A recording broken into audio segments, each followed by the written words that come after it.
BPSC TRE 3.0 एक ऐतिहासिक exam जिसे बीपीएससी मार्च 2024 में कराने जा रहा है। इससे पहले इस एग्जाम का होना अगस्त 2024 में तय था। आयोग ने बाकायदा कैलेंडर जारी किया था। अगस्त में परीक्षा होनी, सितंबर में रिजल्ट आने की बात की थी, लेकिन आपने देखा कि फटाफट कई सारी एक्टिविटी हुई, कई सारी सूचनाएं आई आयोग के द्वारा, कमीशन के द्वारा, और बताया गया इस परीक्षा को अभी हम लोग मार्च में ही करा लेंगे। अब मार्च में कराने की गतिविधि को लेकर के भी डाउट था, लेकिन आपने देखा कि सभी बातें पूर्णतया सिद्ध की गई और लगातार सारे अपडेट दिए गए और परीक्षा को लेकर के लगभग सारी बातें आपको कंफर्म कर दी गई है। नोटिफिकेशन से लेकर हर चीज को क्लियर कर दिया गया है। कल आपने एक प्रेस कॉन्फ्रेंस देखा होगा, मैंने भी इस पर 2 वीडियो किए, आपको जरूरी बातें बताई, परीक्षा की तैयारियों की रूपरेखा भी दी। लेकिन एक जिम्मेदार टीचर होने के नाते मेरी रिस्पॉन्सिबिलिटी बनती है कि हम आपको उन बिंदुओं से भी अवगत कराएं जो आपके लिए अपडेटेड हो, जरूरी हो, और जिसको जानकर आप अपनी तैयारी को प्रारंभ करें और उस दिशा में तैयारी को लेकर जाएं। मैं आपको बार बार कहता हूं कि आप कभी भी ऐसे नोटिफिकेशंस देखें तो उसके महत्वपूर्ण अपडेट को अपने पास जरूर रखें, लेकिन साथ साथ जो मेन फोकस है आपका वह तैयारी पर बिल्कुल लग करके अपने एक सही दिशा में कार्य करें। क्योंकि आप अगर मान लीजिए सारे नोटिफिकेशन आपके पास आ भी जाएं और तैयारी ना हो पाए, परीक्षा हाल में अच्छा परफॉर्म ना कर पाए, तो नोटिफिकेशन धरे के धरे रह जाएंगे। तो तैयारी एक महत्वपूर्ण अंग है, लेकिन कुछ अपडेट जो जिम्मेदारी के नाते मैं आपको प्रोवाइड कर रहा हूं उसको भी जान लेना आपके लिए आवश्यक है। हो सकता है बहुत सारे लोग अवगत हों, लेकिन बहुत सारी ऐसी बातें हैं जो टेक्निकली आपको जानना अनिवार्य है। प्रेस कॉन्फ्रेंस के जितने भी महत्वपूर्ण बिंदु हैं जो आपके लिए आवश्यक है, परीक्षा से रिलेटेड है, एग्जाम पैटर्न से रिलेटेड है, मैं उस पर डिस्कस करूंगा।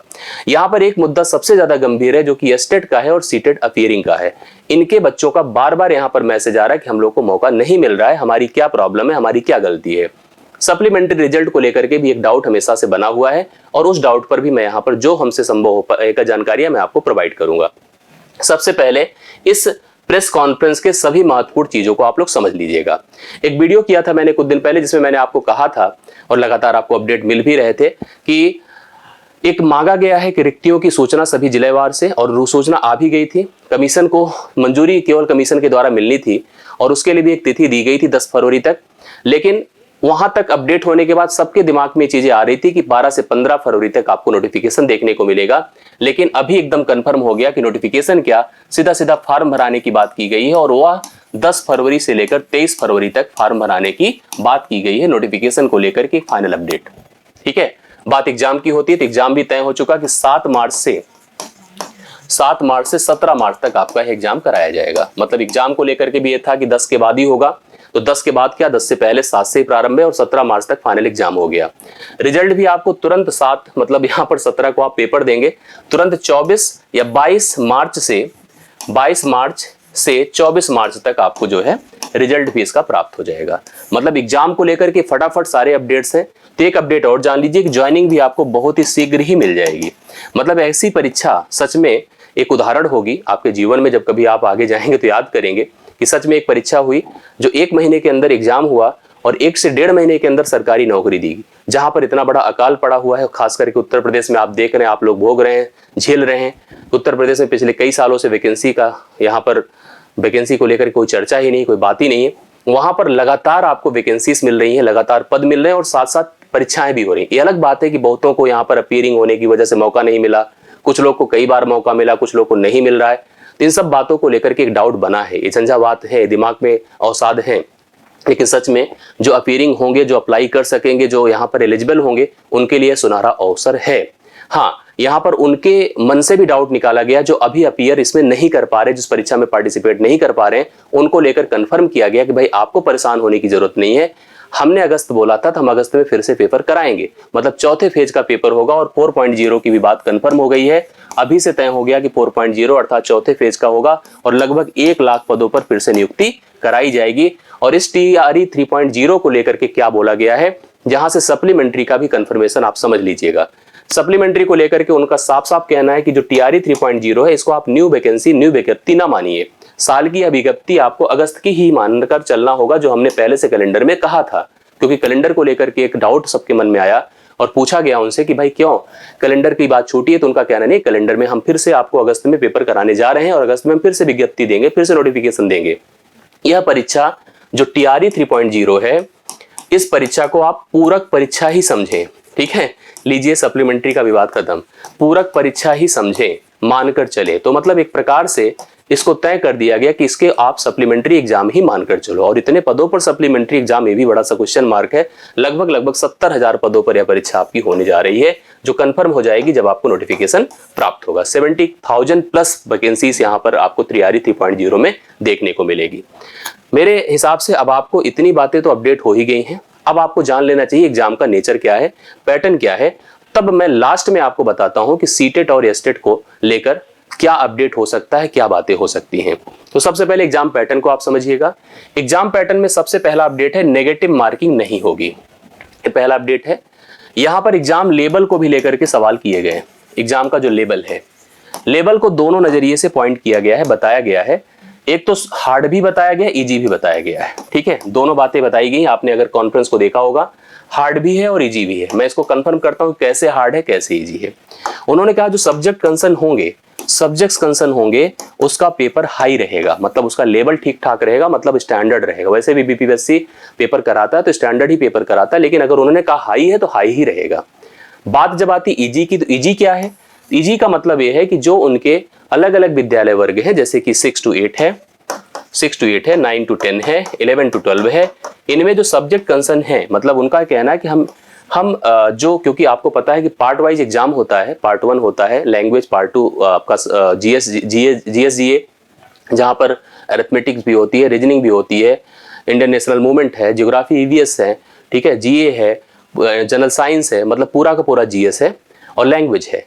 तो उनका कहना है कि जो सब्जेक्ट के अच्छे मतलब योग्य टीचर हैं, कभी कभी क्या होता है कि वो सब्जेक्ट की जानकारी तो बहुत अच्छी रखते हैं, भाषा में हो सकता है कि वो फेल हो जाए, या जीए के पेपर में, जीएस के पेपर में हो सकता है उनको कम अंक प्राप्त हो। इसकी वजह से हम योग्य टीचर खोना नहीं चाहते हैं। तो ऐसी स्थिति में यह जो भाग होता है ऑप्शनल, या आप कह सकते हैं कॉमन पेपर वाला पार्ट, वह पार्ट उनके लिए इजी रखा जाएगा, उनके लिए उस लेवल को आसान रखा जाएगा। मतलब वो क्वालिफाई करने की स्थिति में रहेंगे तो उनको अपना ध्यान अपने अपने विषय पर ज्यादा रखना चाहिए। ये आप तय मानो। कैसे रखना चाहिए? अपने अपने विषय पर ज्यादा ध्यान रखे तो ज्यादा अच्छा वो लोग परफॉर्म कर पाएंगे। तो पेपर के लेवल को लेकर के, पेपर की बातों को लेकर के ऐसा ही है। पुरानी परीक्षाओं का आप अनुभव ले सकते हैं, जो पुरानी परीक्षाएं हुई हैं। मेरा सजेशन आपको है कि आप प्रीवियस ईयर को जरूर ध्यान में रखें। जो पेपर पिछले कराए गए उनको खूब फोकस करके उनके प्रश्नों को अच्छे से तैयार करें। मेरा भी प्रयास आपको दिखेगा 6 to 8 की मैथमेटिक्स को लेकर के मैं लगातार जुड़ा हूं आपसे, उसको लेकर, और कॉमन पेपर की मैथमेटिक्स को लेकर। और टीम हमारी कल से जुड़ने जा रही है, उस पर भी आप लोग पूरी एक्टिविटी में शामिल होइए, पूरा कंप्लीट प्रिपरेशन करिए। हमने 1 से लेकर 8 तक की कंप्लीट तैयारी की योजना आपको दी है। 9 से लेकर 12 तक के लिए भी जितनी भी प्लानिंग हमारी हो सकती है उसको भी हम प्रोवाइड कर रहे हैं धीरे धीरे। और लगातार 25 दिनों तक, 26 दिनों तक हम आपके साथ पूरी एक्टिविटी के साथ जुड़े रहेंगे और एग्जाम तक आपकी प्रिपरेशन को अच्छे से कराएंगे। ये हम आपको कमिट करते हैं। अब एक विवाद है जो ये है, एस्टेट और सीटेट को लेकर है। यहाँ पर एस्टेट का जो एग्जाम था वो मार्च में होना तय था, और मार्च ही में परीक्षा है और मार्च ही में रिजल्ट है। तो निश्चित तौर पर अब इनके अपीयरिंग को मौका नहीं मिलेगा, और ये आयोग का साफ साफ कहना है। इसी वजह से आयोग ने आपके सामने एक ऑप्शन रख दिया 4.0 का। उनका कहना है कि आप परेशान मत हो, 2022 से 24 वाले ना परेशान हो, आपको मौका मिलेगा और 4.0 अर्थात इसी साल मिलेगा। जो बातें कही गई थी उसके हिसाब से आपको 24 में ही प्रिपेयर करना, अगस्त के लिए प्रिपेयर करना है। तो स्टेट वालों को भाई ऑप्शन, साधन, या मतलब अब विश्वास छोड़ देना चाहिए, जहां तक मैं समझ पा रहा हूं। ईश्वर करे उनको अवसर मिल जाए, अच्छी बात है, लेकिन मौके मिलना मुश्किल है। यहाँ पर 4.0 के लिए आप प्रिपेयर करो। अगर आप एस्टेट इस बार देने जा रहे हैं और एस्टेट अगर हो रहा है यहाँ पर आप दीजिए, तो आपको आगे मौका मिलेगा, 4.0 में मिलेगा, इसमें तो आपको मौका नहीं मिलेगा। सीटेट को लेकर बड़ी उम्मीद है और थी भी और है भी कि सीटेट वाले शायद इसमें अप्लाई कर सके। लेकिन एग्जाम का जो फॉर्म भरने की तिथि है वो है 23 फरवरी अंतिम, और रिजल्ट का अभी कुछ अपडेट ऐसे ही है कि लगभग माना जा रहा है कि 20 तक यह रिजल्ट आ जाएगा। मतलब ये श्योर है कि अगर फॉर्म भरने की अंतिम तिथि तक आपका रिजल्ट आता है सीटेट वाले, तो आप अप्लाई कर सकेंगे। ठीक है, अगर आपका रिजल्ट आ जाता है 23 से पहले तक तो आप कंफर्म है कि अप्लाई कर सकेंगे, अन्यथा आप भी उसी कंडीशन में होंगे और आपको भी 4.0 के लिए अपनी प्रिपरेशन को प्रारंभ करना होगा। ठीक है, मतलब ये डाउट अपने दिमाग से निकाल दीजिए कि कोई अवसर ऐसा है। एस्टेट 2000 जो अभी 24 में देंगे, सीटेट जिन्होंने 2024 कब दिया है, इसमें दिया है, क्या कहते हैं, जनवरी में दिया है, वो लोग थोड़ा सा यहाँ पर असमंजस की स्थिति में है। मौका मिल जाए तो अच्छी बात है, रिजल्ट आ जाए तो अच्छी बात है कि आप अप्लाई कर सकते हैं, अन्यथा आपको 4.0 के लिए प्रिपरेशन करनी होगी। हाँ, जो जुलाई में सीटेट देंगे उनको मौका श्योर मिलेगा, ठीक है, उनको मौका श्योर मिलेगा कि वो 4.0 के लिए एप्लीकेबल रहेंगे। तो ये थोड़ी थोड़ी और इम्पॉर्टेंट अपडेट्स थी जो इस बीपीएससी की टीआरई 3.0 और टीआरई 4.0 दोनों से रिलेटेड है। विश्वास है कि आपको अपडेट समझ में आई होगी। अपनी तैयारियों के लिए प्रतिदिन शाम को 7 बजे मुझसे जुड़िए। मैथमेटिक्स के 6 to 8 वाला सेक्शन में कवर करा रहा हूँ। आप इस चैनल को सब्सक्राइब कर लें, आप डिस्क्रिप्शन में दिए गए टेलीग्राम ग्रुप को ज्वाइन कर लें, जिससे कि हम आपको अपडेट्स दें, कक्षाओं की सूचना दें और लगातार आपसे जुड़े रहें इस एक्टिविटी के साथ, इस प्लानिंग के साथ जो आपकी तैयारियों में आपको सहायता दे सके। मेरी तरफ से इतना ही। मुलाकात अन्य वीडियो में अन्य अपडेट्स के साथ, कक्षाओं में पढ़ाने के साथ होगी। बहुत बहुत धन्यवाद। Thank you so much.